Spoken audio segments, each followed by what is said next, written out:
Hello students, இன்னைக்கு 10th maths பயிற்சி 1.5ல 8வது சம் தான் பார்க்க போறோம். இது இம்பார்ட்டன்ட் 5 மார்க்ஸ் சம்ஸ் தான். கொடுக்கப்பட்ட f of x, g of x, h of x ஆகியவற்றை கொண்டு f dot g dot h is equal to f dot g dot h என காட்டுக. இது ரெண்டும் ஈக்குவல் சொல்லணும். ஈக்குவல் சொன்னா ஃபர்ஸ்ட் f dot g கண்டுபிடிச்சிட்டு வர ஆன்சரோட h டாட் பண்ணணும். அதே மாதிரி இங்க g dot h ஃபர்ஸ்ட் கண்டுபிடிச்சிட்டு அதோட f dot g dot h கண்டுபிடிக்கணும். எது பிராக்கெட்ல இருக்கோ அதை ஃபர்ஸ்ட் செய்யணும். அதுக்கப்புறம் தான் மீதி உள்ளது. இப்போ 3 ஃபங்க்ஷன் கொடுத்துருக்காங்க. x f of x, g of x, h of x. First வந்து f டாட் ஃபர்ஸ்ட் வந்து என்ன கண்டுபிடிக்க போறோம்? LHS. LHSல என்ன இருக்கு? f dot g dot h. ஓகேயா? இதுலயும் ஃபர்ஸ்ட் பிராக்கெட் உள்ளதான் ஃபர்ஸ்ட் கண்டுபிடிக்கணும் இல்லையா? அப்ப f dot g is equal to f. f ஓட ஃபங்க்ஷன் என்னது? x minus 1 dot g. g என்ன இருக்கு? 3x plus 1. ஓகேயா? இப்ப இதை அப்படியே ரவுண்ட் பண்ணிட்டு என்ன செய்யணும்? x இருக்க பிளேஸ்ல சப்ஸ்டியூட் பண்ணிட்டாங்க.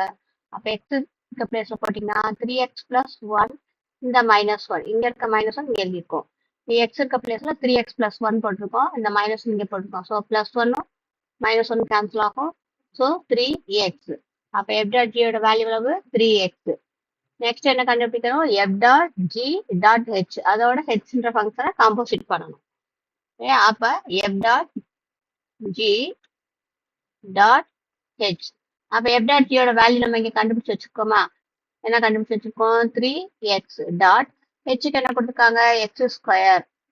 ஓகேயா? இப்ப இது அப்படியே ரவுண்ட் பண்ணிட்டு எங்க போடணும்? இங்க x இருக்க பிளேஸ்ல அப்ளை பண்ணி சப்ஸ்டியூட் பண்ணிக்கோங்க. 3x square. அவ்வளவுதான். இப்ப f டாட் g வேல்யூ அளவு 3x ஸ்கொயர். இப்ப LHS முடிச்சோமா? நெக்ஸ்ட் என்ன கண்டுபிடிக்கணும்? RHS. RHS இருக்கு f dot g dot h. RHS என்ன இருக்கு?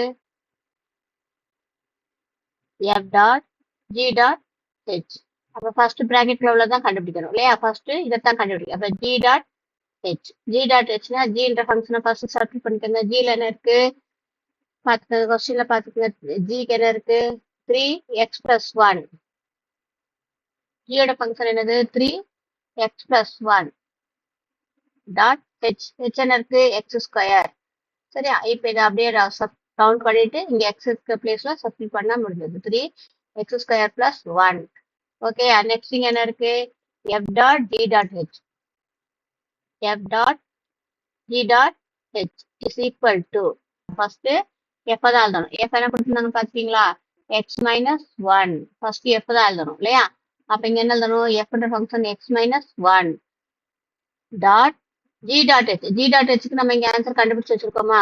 என்ன கண்டுபிடிச்சு வச்சிருக்கோம்? 3x square plus 1. அப்ப இதை அப்படியே ரவுண்ட் பண்ணிட்டு இதை எங்க சப்ஸ்டியூட் பண்ணோம்? x இருக்க பிளேஸ்ல. அப்ப x பதிலா நீங்க என்ன எழுதுவீங்க? 3x square plus 1 minus 1. Minus 1 இங்க வர மைனஸ் 1. அப்ப பிளஸ் 1 மைனஸ் 1 ஆகும், கேன்சல் ஆகும். அப்ப 3x ஸ்கொயர். இப்ப இதோட ஆன்சர் வந்து என்ன இருக்கு? 3x square. முன்னாடி நம்ம கண்டுபிடிச்சோம் இல்லையா? LHS f dot g dot h ஓட வேல்யூ அளவு 3x ஸ்கொயர். ஏன்னா நம்ம ஈக்குவேஷன் நம்பர் 1 கூட வச்சுக்கலாம். இந்த 1 வச்சுட்டு இப்ப நம்ம கண்டுபிடிச்சத 2 வச்சுக்கலாம். இப்ப நம்ம கண்டுபிடிச்சோம்ல இதை 2 வச்சுட்டு கூட 1 is equal to 2. அப்ப ரிசல்ட் எடுத்துக்கிடுங்க. f dot g dot h is equal to f dot g dot h. ரெண்டோட ஆன்சர் ஈக்குவலா? Hence verified. ஓகேயா? இதே மாதிரி அடுத்த 2 சம் இருக்கு எக்ஸசைஸ்ல, அதை ட்ரை பண்ணுங்க. ஏதாவது டவுட்னா வீடியோ கீழே கமெண்ட் பண்ணுங்க. Okay, thank you.